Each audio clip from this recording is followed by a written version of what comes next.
Dalam sepekan terakhir, kehidupan ex-Jampitsus Febri Adriansyah seakan jungkir balik.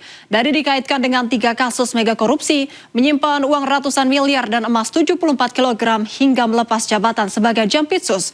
Siapa sangka ex-Jampitsus ini akhirnya menjadi tersangka. Masih pagi tadi menerima perintah-perintah untuk segera menyelesaikan pemberkasan penanganan perkara.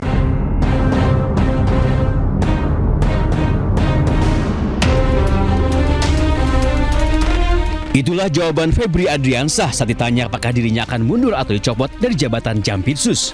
Ia berdalih masih bertugas menyelesaikan berbagai perkara besar. Namun bak ludah yang belum kering, belum 24 jam Sabtu dini hari, Kejagung mengumumkan jika Jaksa Agung Burhanuddin menerima pengunduran diri Febri sebagai Jampitsus.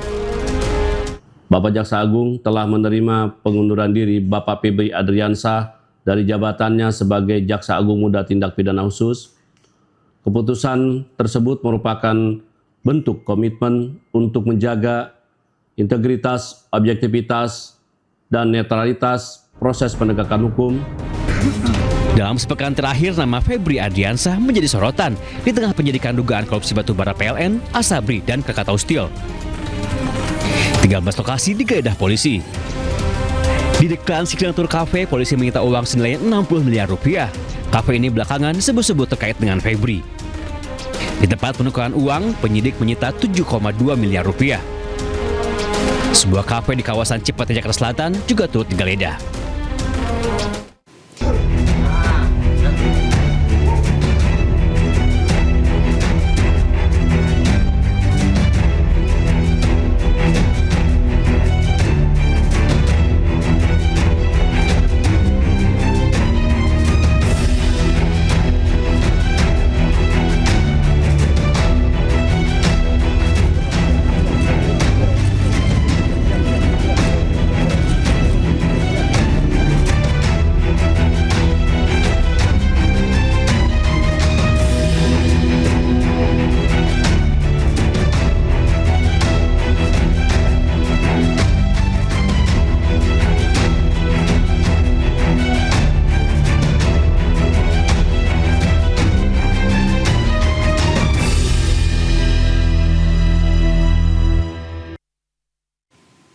Pemirsa, polisi resmi menetapkan 2 tersangka dalam kasus pencucian uang atau TPPU, yakni DR dan FA. Di koridor hukum dan diusut tuntas secara Kakortas Tipikor Polri, Irjen Pol Totok Suharyanto, dalam konferensi pers bersama DPR dan Jampitsus di Kejagung Sabtu siang, menetapkan mantan Jaksa Agung Muda Tindak Pidana Khusus atau Jampitsus Febri Adriansyah sebagai tersangka. Namun pada penetapan tersangka ini, mantan Jampitsus Febri Adriansyah belum dilakukan penahanan. Kita telah melaksanakan. Polisi telah memeriksa 15 saksi, 2 ahli, dan melakukan sejumlah penggeledahan. Selain FA, polisi juga menetapkan DR sebagai tersangka yang diduga melakukan tindak pidana pencucian uang yang diduga berasal dari tindak pidana korupsi.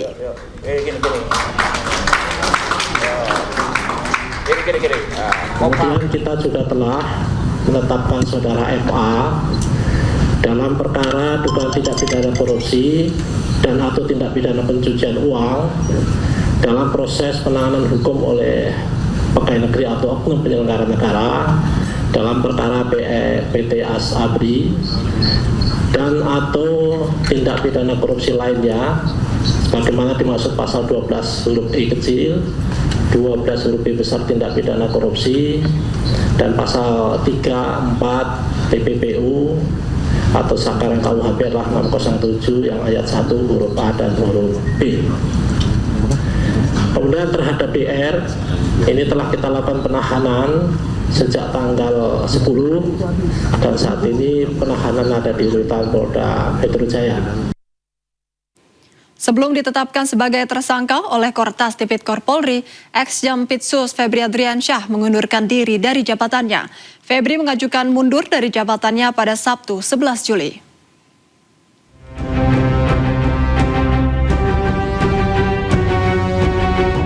Surat pengunduran diri Febri Adriansyah sebagai Jaksa Agung Muda Tindak Pidana Khusus telah resmi diterima oleh Jaksa Agung.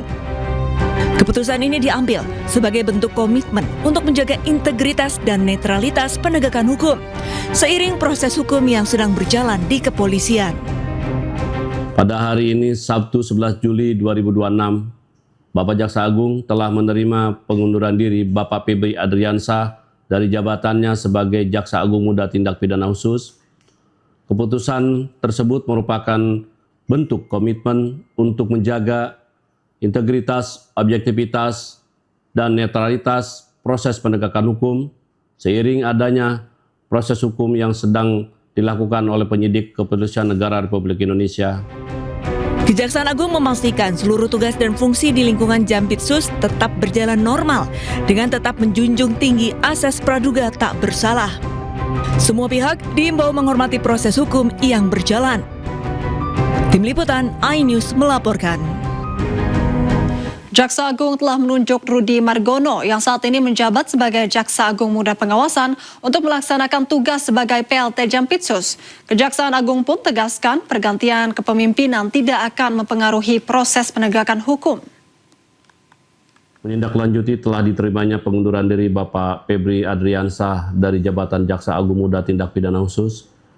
Bapak Jaksa Agung telah menunjuk Dr. Rudy Margono yang saat ini menjabat sebagai Jaksa Agung Muda Pengawasan untuk melaksanakan tugas sebagai pelaksana tugas Jaksa Agung Muda Tindak Pidana Khusus.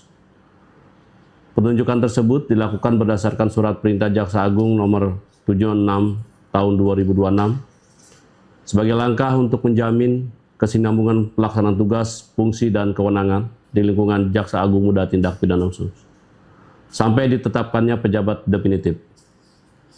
Kami tegaskan bahwa pergantian kepemimpinan ini tidak akan mempengaruhi proses penegakan hukum. Seluruh penanganan perkara tindak pidana khusus tetap berjalan secara profesional, independen, dan sesuai dengan ketentuan peraturan perundang-undangan. Usai Febri Adriansyah ditetapkan sebagai tersangka, Jaksa Agung ST Burhanuddin menunjuk Rudy Margono menjadi PLT atau pelaksana tugas Jampitsus. Rudy Margono diketahui menjabat sebagai Jaksa Agung Muda Bidang Pengawasan atau Jamwas Kejagung. Sebagai PLT Jampitsus itu kapan, Pak? Kamis sore atau bagaimana, Pak? Hari ini tadi. Hari ini tadi? Iya. Dini hari berarti, Pak? Soalnya pengumumannya dini hari atau seperti apa, Pak? Kenapa? Jam berapa tepatnya, Pak, menerima telepon? Pengumuman dini hari. Oh, dini hari ya? Didapat telepon dari Jaksa Agung langsung atau bagaimana? Ya, itu kan teknis ya. Yang jelas kami ditunjuk amanah dari Tuhan melalui Pak Jaksa Agung untuk melaksanakan tugas visa teknis manajerial di Jampitsus. Bapak FA-nya langkah di mana, Pak? selanjutnya akan bagaimana, Pak, soal penegakan hukum di Jampitsus? Apa yang akan jadi pokok utama? Ya, nanti kita kumpulkan teman-teman di Jampitsus, Pak Ses Jamada juga. Kita verifikasi mana-mana yang prioritas diselesaikan dulu, utamanya kasus yang dugaan ini. Kemudian yang lebih penting adalah asset recovery dalam penanganan tindak pidana korupsi. Komisi 3 DPR RI resmi membentuk Panitia Kerja atau Panja untuk mengawal kasus mega korupsi dengan tersangka mantan Jampitsus Febri Adriansyah. Kedepannya panja tersebut akan mengawasi secara detail pelaksanaan tugas penegakan hukum agar berjalan sesuai ketentuan perundang-undangan.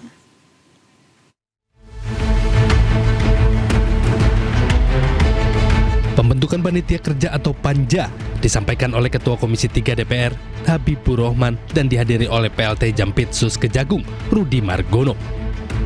Komisi 3 secara tersendiri melaksanakan tugas konstitusionalnya akan melakukan pengawasan secara khusus. Habibur Rahman menegaskan, pengawasan akan dilakukan secara detail.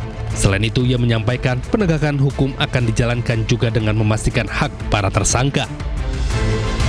3. Komisi 3 DPR RI terus berkomitmen memastikan fungsi pengawasan berjalan optimal agar kerjasama antar lembaga ini tetap kokoh dan berjalan di jalur yang benar.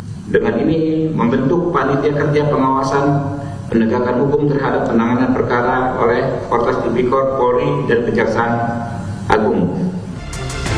3 3 kasus yang menyeret mantan Jampitsus Febri Adriansyah, yakni dugaan mega korupsi batubara, Asabri, dan Krakatau Steel. Selain itu, polisi menyita sejumlah barang bukti dalam proses penggeledahan, terdiri dari emas batangan hingga valuta asing senilai miliaran rupiah. Tim Liputan Ainis melaporkan. Dalam sepekan terakhir, kehidupan ex-Jampitsus Febri Adriansyah seakan jungkir balik. Dari dikaitkan dengan 3 kasus mega korupsi, menyimpan uang ratusan miliar dan emas 74 kg hingga melepas jabatan sebagai Jampitsus. Siapa sangka ex-Jampitsus ini akhirnya menjadi tersangka. Masih pagi tadi menerima perintah-perintah untuk segera menyelesaikan pemberkasan penanganan perkara.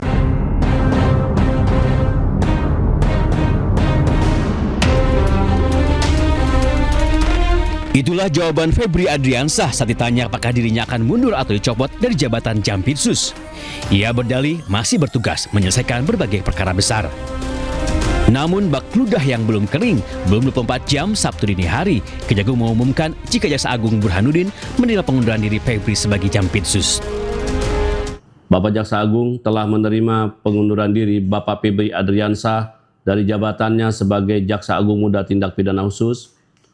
Keputusan tersebut merupakan bentuk komitmen untuk menjaga integritas, objektivitas, dan netralitas proses penegakan hukum.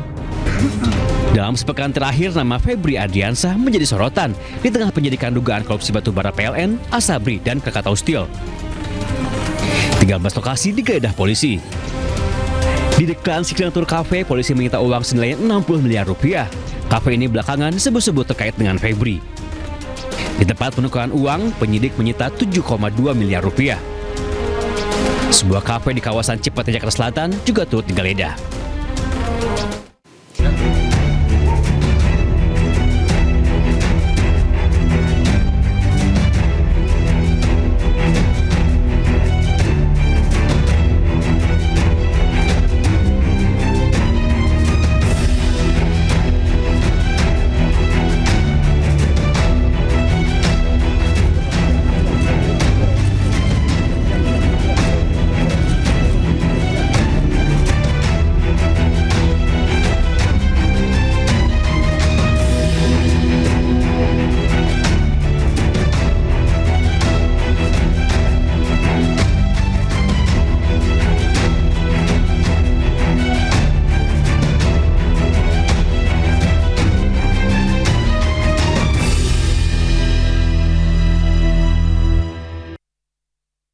Pemirsa, anggota DPR RI fraksi PDIP mengusulkan agar mantan Jampitsus Febri Adriansyah dijatuhi hukum mati.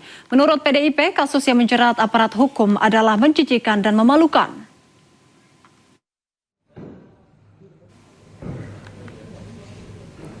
Anggota Komisi 3 DPR RI fraksi PDIP, Nasyirul Falah Amru atau yang biasa disapa Gus Falah, mengatakan kasus dugaan korupsi yang menjerat mantan Jampitsus Kejaksaan Agung Febri Adriansyah memalukan dan melukai hati rakyat.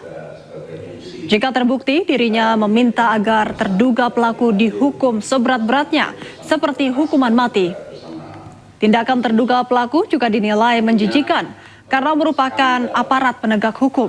Proses yang terjadi dan sudah ditetapkan tersangka ini adalah sesuatu yang sungguh sangat memalukan. Tentunya skandal dalam proses yang terjadi dan sudah ditetapkan tersangka ini adalah sesuatu yang sungguh sangat memalukan dan sungguh sangat mengecewakan hati nurani rakyat seluruh Indonesia. Oleh karena itu, saya meminta pelaku tersangka diadili yang seberat-beratnya. Kalau bisa dihukum mati. Karena apa? Karena ini menyangkut hajat hidup orang banyak. Bayangkan blackout PLN karena kasus batubara. Bayangkan soal Krakatau Steel, Asabri. Ini kan sangat sungguh menjijikan. apalagi dilakukan oleh aparat penegak hukum yang kita cintai ini. Saya sepakat dengan pimpinan mengusulkan untuk dibikin panja terkait kasus yang saat ini lagi kita dalami ini. Tidak hanya fraksi PDIP, fraksi PAN di Komisi 3 DPR RI juga meminta agar mantan Jampitsus Febri Adriansyah dijatuhi hukuman mati. Dari fraksi PAN menyatakan sangat prihatin dengan kejadian beberapa hari ini, di mana sebetulnya yang seharusnya menegak hukum, yang seharusnya menegak korupsi, tetapi yang bersangkutan sendiri malah melakukan korupsi. Banyak sekali kasus-kasus yang sudah dijadikan ladang untuk mencari uang yang mungkin kita semua sudah tahu informasinya, seperti kasus Jarod Richard, kasus Asabri, kasus kawasan hutan. Itu banyak orang-orang yang berteriak karena menjadi korban pemerasan. Itu sangat mencederai perasaan masyarakat. Masyarakat sedang susah hidupnya, dia yang seharusnya memberantas korupsi, tetapi malah korupsi. Ini sangat memprihatinkan dan harus dihukum berat. Kalau perlu dihukum mati, apa yang seperti sampaikan Ismail tadi. Pasca ditetapkannya sebagai tersangka, kediaman mantan Jampitsus Febri Adriansyah terlihat sepi.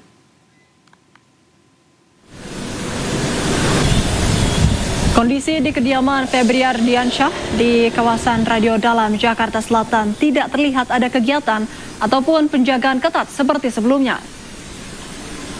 Pengamanan ketat yang terlihat di hari-hari sebelumnya pun kini sudah tidak terlihat lagi.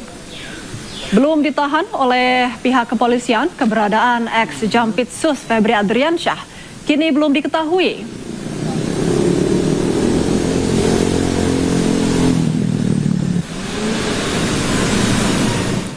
Sementara itu, sejumlah personel BRIMOB bersenjata lengkap masih terlihat berjaga di kawasan Polda Metro Jaya. Pengamanan terus dilakukan usai penetapan tersangka kasus dugaan korupsi, suap, gratifikasi, dan tindak pidana pencucian uang.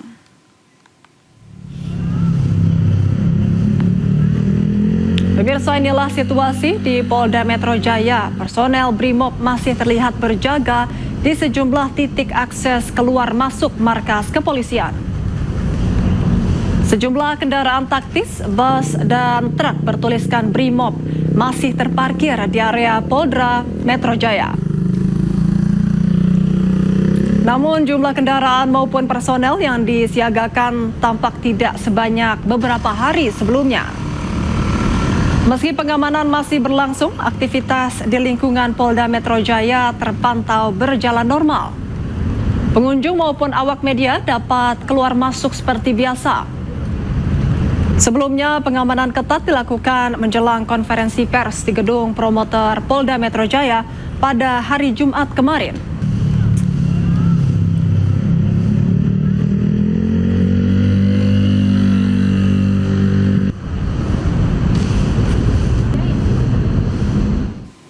Dan untuk mengetahui situasi terkini, pemirsa, sudah ada Anissa Rizkia di Polda Metro Jaya, Jakarta. Selamat malam Anissa, bagaimana kondisi terkini di Polda Metro Jaya malam ini? Selamat malam Siva dan juga pemirsa. Kalau ditanya mengenai kondisi terkini di Mapolda Metro Jaya, tempat kami melaporkan memang saat ini situasinya masih dijaga oleh personil dari BRIMOB. Memang jumlahnya ini tidak sebanyak 2 hari yang lalu karena memang hingga malam hari ini begitu tidak ada aktivitas yang terlihat begitu hingga pukul 9:20 waktu Indonesia Barat. Namun di jam 8 malam tadi memang terlihat ada 2 kendaraan pengangkut yang tengah disiapkan di depan gedung Direktorat Reserse Kriminal Khusus guna membawa sejumlah barang bukti yang akan dipindahkan dari gedung Direktorat Reserse Kriminal Khusus ini dibawa menuju ke gedung tahanan barang bukti yang berada di Mapolda Metro Jaya. Dan informasi yang kami dapatkan memang setelah ditetapkan dua tersangka yakni DR dan juga FA, di mana DR ini sudah ditahan di Mapolda Metro Jaya sejak tanggal 10 Juli 2026. Namun hingga kini keberadaan dari FA kami pun terus mengkonfirmasi kepada pihak Humas Polda Metro Jaya. Namun dari Humas Polda Metro Jaya hingga malam hari ini pukul 9:21 waktu Indonesia Barat belum memberikan konfirmasi terkait keberadaan dari FA. Mengetahui bahwasannya barang bukti yakni ada 74 kg emas dan sejumlah uang tunai dalam rupiah maupun uang dolar Amerika, dan tentunya hingga malam hari ini begitu sudah dipindahkan menuju ke ruang tahanan barang bukti. Untuk informasi yang kami dapatkan memang hingga malam hari ini juga dari pihak kepolisian begitu masih terus melakukan pendalaman, di mana ada 15 saksi yang tengah dimintai keterangan dan juga 2 orang ahli yang tengah diperiksa begitu untuk pendalaman investigasi lebih lanjut mengenai kasus dugaan korupsi, gratifikasi dan tindak pidana pencucian uang yang sedang ditangani oleh tim Joint Investigation yakni dari pihak Polda Metro Jaya dan juga Polri. Dan hingga malam hari ini juga kami terus melakukan pemantauan di gedung Mapolda Metro Jaya bahwasannya dari tersangka DR yang kini berada di ruang tahanan Direktorat Reserse Kriminal Khusus ini memang belum dibawa menuju ke Kejaksaan Agung, yang kita tahu bahwa kini berkas perkara tengah dilimpahkan ke Kejaksaan Agung, namun juga barang bukti dan juga salah satu tersangka yang ditahan di sini belum dipindahkan menuju ke Kejaksaan Agung, Syifa dan juga pemirsa. Adapun sejumlah lokasi yang tengah digeledah, total ada 12 titik lokasi, yakni salah satunya ini merupakan rumah yang ada di Sentul, Bogor. Ini yang memang diakui merupakan rumah milik tersangka FA, namun pendalaman lebih lanjut nantinya dari pihak kepolisian akan menelusuri begitu kepemilikan rumah tersebut, dan tentunya kita akan terus mengawal kasus ini karena memang yang menarik perhatian saya ketika berada di Mapolda Metro Jaya ini, Syifa dan juga pemirsa, banyak sekali kiriman papan bunga. Ini merupakan dukungan dari masyarakat untuk Polri mengusut tuntas kasus ini. Namun memang kita ketahui bersama bahwa Polri tengah melimpahkan berkas perkara ini ke Kejagung Republik Indonesia. Dan kita juga akan menantikan apakah nantinya akan ada pasal berlapis yang disangkakan kepada kedua tersangka yakni DR dan juga FA. Kita akan sama-sama kawal, dan tentunya pada malam hari ini juga dari pihak kepolisian belum memberikan statement secara resmi terkait dari penanganan kasus dugaan korupsi, gratifikasi, dan tindak pidana pencucian uang. Untuk sementara saya kembalikan kepada Syifa dan yang ada di studio. Baik, Anissa, setelah ditetapkan sebagai tersangka, apakah lokasi dari ex-Jampitsus Febri Adriansyah telah diketahui mungkin?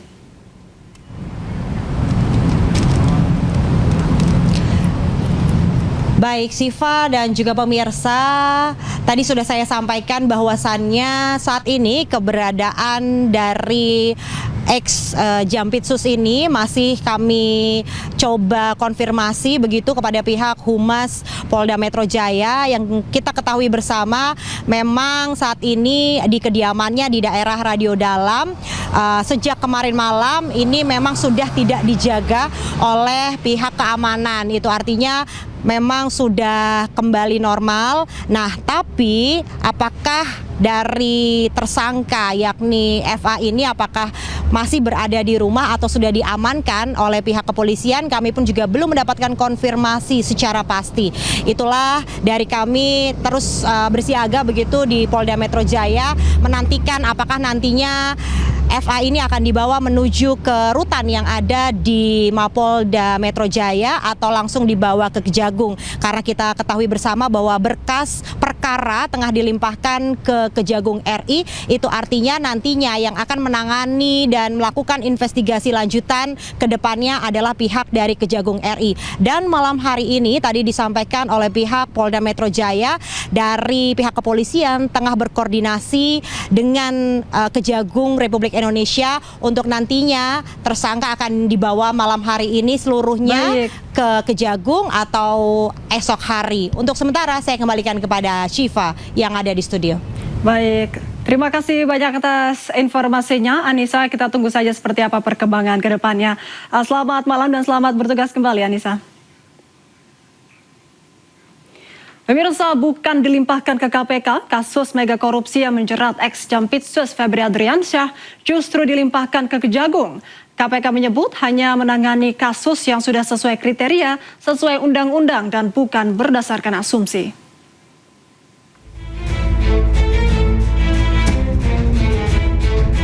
Setelah menetapkan ex-Jampitsus Febri Adriansyah sebagai tersangka korupsi batubara, Asabri dan Krakatau Steel, polisi langsung menyerahkan kasus Febri ke Kejaksaan Agung. Polisi menyebut pelimpahan kasus Febri ke Kejagung dilakukan demi mempercepat 3 kasus mega korupsi yang tengah menjeratnya. Yang pertama, kita telah sepakat dengan Kejaksaan Agung bahwa penanganan Polri, penanganan penyidikan terhadap 3 perkara telah dilimpahkan ke Kejaksaan Agung dalam rangka untuk sinergitas yang tadi telah disampaikan oleh PLT Jampitsus. Pertanyaan lalu mengemuka, kenapa kasus yang menjerat ex-Jampitsus Febri tidak dilimpahkan ke Komisi Pemberantasan Korupsi atau KPK? Deputi Penindakan dan Eksekusi KPK Asep Guntur Rahayu mengatakan KPK hanya bisa mengambil alih perkara jika sudah memenuhi kriteria yang telah diatur dalam undang-undang, bukan berdasarkan asumsi. Kalau diambil alih gitu ya, itu ada tahapannya, mulai dari komunikasi, kemudian koordinasi, kemudian disupervisi dulu gitu ya, baru nanti disesuaikan dengan klausul yang ada di pasal 10A ayat 2 ya. Nanti rekan-rekan silahkan baca Undang-Undang nomor 19 tahun 2019 tentang KPK. Jadi tidak bisa misalkan kita dengan asumsi sendiri, misalnya tadi ya, kita berasumsi bahwa wah ini gak mungkin lah, pasti perkaranya macet gitu kan, dan lain-lain pasti susah, itu kan asumsi. Nah, kita harus menghargai seluruh upaya yang dilakukan oleh aparat penegak hukum dalam melaksanakan penegakan hukum tindak pidana korupsi. Sebelumnya, polisi menggeledah 13 lokasi yang berkaitan dengan penyidikan dugaan korupsi, tindak pidana pencucian uang, dan suap untuk 3 perkara yang berbeda, yakni korupsi pasokan batubara PLN, PT Asabri, dan PT Krakatau Steel. Polisi akhirnya menetapkan ex-Jampitsus Febri Adriansyah sebagai tersangka. Tim Liputan iNews melaporkan. Koordinator Masyarakat Anti Korupsi atau MAKI, Boyamin Saiman, menyebut pelimpahan tersangka ex-Jampitsus dari polisi ke Kejaksaan Agung banyak melabrak aturan. Boyamin mendesak Polri untuk segera membatalkan pelimpahan Febri ke Kejaksaan. Berdasarkan Undang-Undang KPK, yang berhak melimpahkan dan mengambil alih itu hanya KPK. Kalau dari penyidik kepada kejaksaan itu hanya pelimpahan berkas perkara atau penyerahan berkas perkara untuk dinilai lengkap atau masih kurang sehingga diberi petunjuk gitu. Nah, kalau lengkap, dinyatakan lengkap, maka diserahkan tersangka dan barang buktinya. Dan kalau tidak lengkap, dilengkapi lagi gitu di petunjuknya gitu. Nah, ini polisi belum melakukan apa-apa, baru menggeledah, belum melakukan pemeriksaan saksi, belum menggeledah yang lebih jauh lagi kalau memang ada, dan kemudian belum menghitung kerugian negara. Tiba-tiba disuruh melakukan pelimpahan kepada kejaksaan. Ini betul-betul prematur, ini betul-betul dibunuh sebelum lahir bahkan gitu.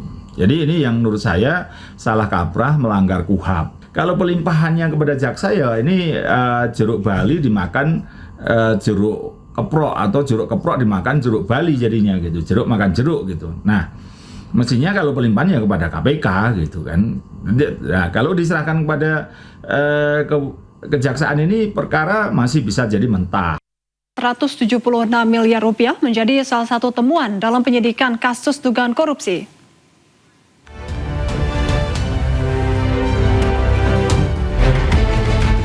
Menteri Koordinator Bidang Politik, Hukum, dan Keamanan periode 2019-2024 mengapresiasi langkah Polri dan Kejaksaan Agung dalam mengurus berbagai kasus dugaan korupsi.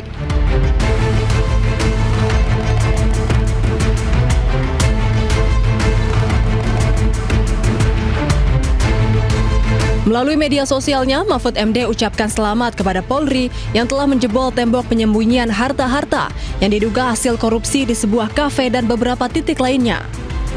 Mahfud juga ucapkan selamat kepada Kejagung yang terus memburu koruptor di BGN dan MBG.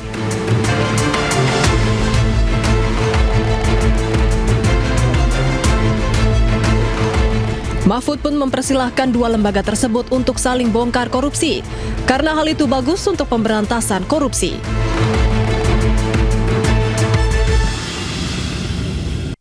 Anda kembali menyaksikan iNews Malam. Bupati Sukoharjo, Etik Suryani, ditetapkan tersangka pemerasan oleh KPK. Etik diduga melakukan tindak pidana korupsi pemerasan di Pemkab Sukoharjo yang dimana mengikuti praktik suaminan.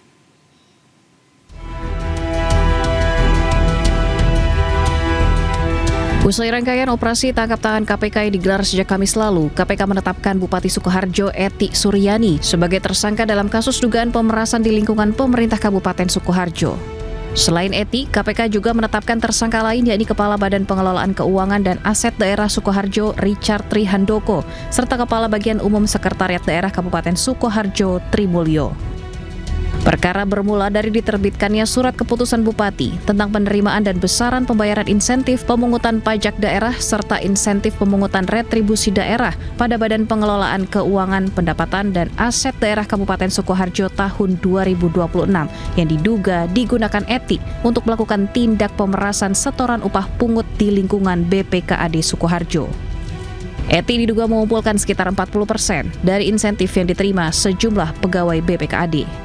Permintaan tersebut ternyata melanjutkan praktik yang telah berlangsung pada masa kepemimpinan suaminya sendiri, Wardoyo Wijaya, saat menjabat sebagai bupati. Permintaan ETS ini diduga melanjutkan tradisi bupati sebelumnya. Nah, dari situ kita akan perdalam. Selama periode 2024-2026, total penerimaan ETS dari setoran rutin OPD yang dikumpulkan TRM sebesar 840 juta rupiah. Dengan rincian sebagai berikut, tahun 2024 245 juta rupiah, tahun 2025 350 juta rupiah, dan tahun 2026 245 juta rupiah. Maksudnya sampai dengan bulan ini ya. Sedangkan uang yang dikumpulkan RCH pada tahun 2022 sampai 2024 yang berasal dari setoran OPD ini mencapai 1,2 miliar rupiah. Selain itu, Etik juga diduga memerintahkan Trimulyo mengurus setoran rutin dari organisasi perangkat daerah setiap tahun dan pada momentum pemberian tunjangan hari raya. Tersangka lain Trimulyo juga diduga menyetor uang yang berasal dari bukti pengeluaran fiktif serta markup pengadaan pada bagian umum Pemkab Sukoharjo. Dari Jakarta, Tim Liputan iNews melaporkan. Sukoharjo ya kita prihatin ya, saya sudah berulang-ulang kali menyampaikan untuk menciptakan clear dan good government itu berangkatnya adalah dari pimpinannya. Jadi ikan itu busuknya dari kepala, artinya kita harus memberikan satu contoh suri toladan untuk apa? Clear dan good government dalam setiap kegiatan, baik itu terkait dengan jabatan, baik itu terkait dengan penggunaan anggaran, baik itu pertanggungjawaban dinas, itu harus transparan. Dan saya mendukung kegiatan apa yang dilakukan oleh KPK, karena apa? Equality before the law, sama di muka hukum, tidak peduli itu yang melakukan apa, objeknya ya siapa yang melakukan. Sepanjang tahun 2026, Etik Suryani menjadi kepala daerah ke-10 yang terjaring OTT KPK. Peneliti Pusat Kajian Anti Korupsi UGM, Zainur Rohman, menyebut tingginya biaya politik menjadi penyebab para kepala daerah melakukan korupsi. Penyebab tunggal, tetapi menurut saya faktor paling dominan adalah high cost politik, tingginya biaya politik.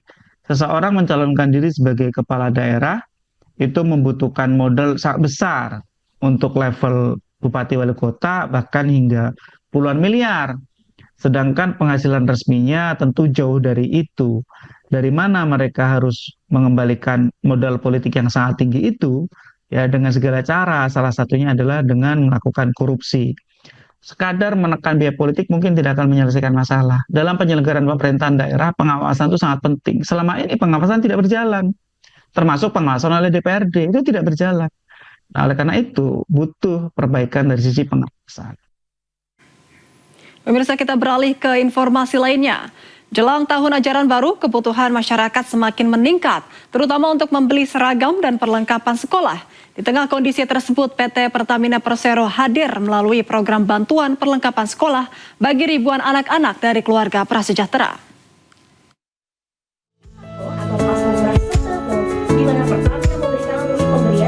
Suasana ceria menghiasi wajah puluhan anak-anak saat menunggu pembagian seragam sekolah ditemani orang tuanya. Mengenakan seragam, sepatu, dan tas baru menjadi harapan semua anak saat masuk sekolah kembali di tahun ajaran baru. Impian mereka terwujud dari bingkisan yang diterima dalam program seragam sekolah untuk semua atau sesama, sebuah program sosial yang digagas Pertamina sebagai komitmen dalam menjalankan tanggung jawab sosial dan lingkungan bidang pendidikan. Komisaris Utama PT Pertamina Muhammad Iriawan secara simbolis memberikan paket bantuan sekaligus memakaikan ke salah satu anak dan diikuti oleh para jajaran direksi PT Pertamina Persero yang lain. Adapun total bantuan yang dibagikan lebih dari 2.000 paket. Dan pada hari ini ada sekitar 8.800 lebih seragam yang kita berikan, yang dimana sebagian besar akan didistribusikan di wilayah operasi Pertamina. Itu di 5 subholding, ada sekitar 1.250 per wilayah subholding tadi. Kemudian yang selanjutnya selebihnya akan kita distribusikan di sekitar Pertamina Persero. Penerima manfaat dalam kegiatan ini adalah para pengemudi ojek online maupun ojek pangkalan, supir bajai BBG, guru honorer, warga disabilitas, petugas penanganan prasarana dan sarana umum PPSU, petugas damkar, dan lain-lain. Mereka merasa terbantu dengan kegiatan ini. Terima kasih untuk Pertamina atas bantuannya. Semoga tahun ke depan lebih baik lagi, dan untuk buat anak SMA juga bisa. Ya, terima kasih. Ya lumayan sih kalau buat kita-kita ya. Tapi ini sangat membantu sekali untuk anak saya. Sepatu, seragam, tas, sama atribut sekolah. Dengan program ini diharapkan dapat membantu meringankan beban masyarakat sekaligus sebagai bentuk apresiasi Pertamina atas dukungan masyarakat yang setia menggunakan produk Pertamina. Dari Jakarta, Rizky Ihwal, iNews melaporkan. Anda masih menyaksikan iNews Malam. Pasukan Israel menyerbu desa Al-Mughayyir di tepi barat. Mereka menyerang dan menangkap paksa sejumlah warga Palestina.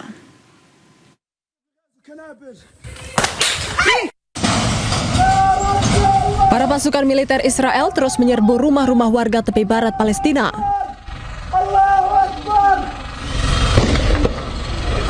Mereka menyerang warga di desa Al-Mughayyir di timur Laut Ramallah.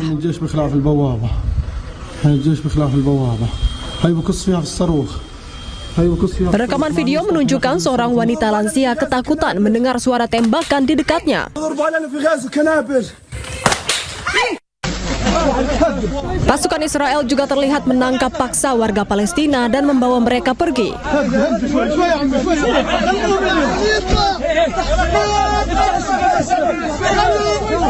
Hingga kini belum ada informasi resmi terkait adanya korban jiwa maupun luka-luka akibat serangan tersebut. Menlu Iran Abbas Araghchi dilaporkan tiba di kota Muscat, Oman pada Sabtu. Kunjungan ini bertujuan untuk membahas pengaturan Selat Hormuz berdasarkan nota kesepahaman 17 Juni.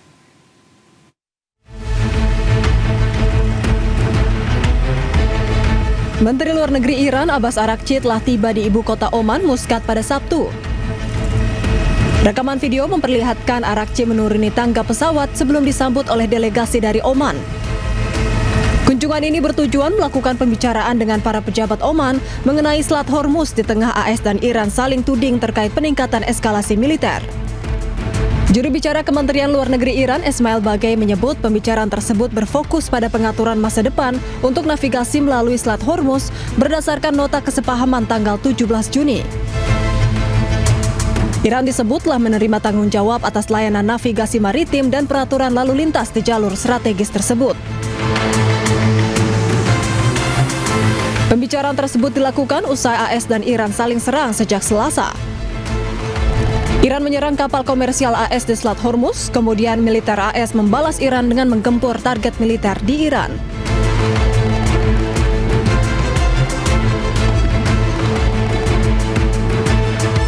Pemirsa, relawan dan mahasiswa Indonesia menggelar pasar gratis untuk pengungsi Palestina di Yordania. Para pengungsi bisa ambil cuma-cuma sembako dan hanya menukarnya dengan daun anggur.